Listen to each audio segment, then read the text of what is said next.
పల్నాడు జిల్లా నరసరావుపేటలో మాచర్ల మున్సిపల్ ఎన్నికల సమయంలో దాడి జరిగిన ఘటనపై టీడీపీ నేత బుద్దా వెంకన్న పల్నాడు ఎస్పీని కలిశారు. మాచర్ల మున్సిపల్ ఎన్నికల్లో నామినేషన్లు వేయనివ్వకుండా వైసీపీ శ్రేణులు అడ్డుకున్నారని అన్నారు. ఈ క్రమంలో పోలీసులకు ఫిర్యాదు చేయడానికి వెళ్తే పిన్నెల్లి సోదరులు దాడికి యత్నించారన్నారు.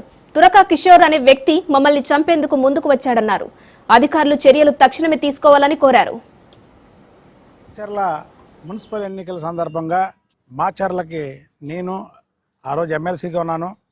అలాగే మాజీ ఎమ్మెల్యే బోండా ఉమామహేశ్వరరావు ఇద్దరం కలిపి అక్కడ నామినేషన్లు వేయకుండా వైసీపీ వాళ్ళు అడ్డుకుంటున్నారంటే చంద్రబాబు నాయుడు గారి సూచనల మేరకు మేము పోలీస్ స్టేషన్లో కేసు పెట్టడానికి మాత్రమే వెళ్ళాం. అక్కడ ధర్నా చేయడానికో లేదా ఇంకోటి చేయడానికో.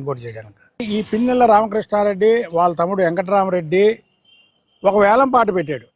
ఆ వచ్చినటువంటి వ్యక్తుల్ని చంపేస్తే రాష్ట్రం మొత్తం కూడా మాచర్ల నియోజకవర్గం అంటే ఒక క్రేజ్ వస్తుంది, మాకు క్రేజ్ వస్తుంది. మేము సంపాదించినటువంటి 1000 కోట్లు కాకుండా ఇంకా సంపాదించుకోవచ్చు. మీ అందరినీ సెటిల్ చేస్తాను, మీలో ఎవరో దీని మీద వెళ్ళి వాళ్ళని చంపుతారని ఒక వేలం పాట మాదిరిగా మొత్తాన్ని కూడబెట్టుకొని చెబితే అందులో ఈ తురకా కిషోర్ అన్నవాడు నేను చేస్తాను ఈ పని అని ముందుకొచ్చి ఆ రోజు ఎదురు బొంగతో నన్ను ఇక్కడ కొడుతుంటే మా నాయకుడు ఇచ్చిన ధైర్యంతో మేము కూడా ధైర్యంగా దాన్ని ఎదుర్కొన్నాము.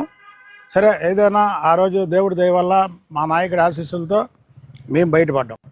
ఇవాళ తురకా కిషోర్ అనే వ్యక్తిని అరెస్ట్ చేయడంలో మరి ఈ ఎస్పీ గారిది కీలక పాత్ర. ఆయనకి నిజంగా నేను ధన్యవాదాలు తెలుపుకుంటున్నా.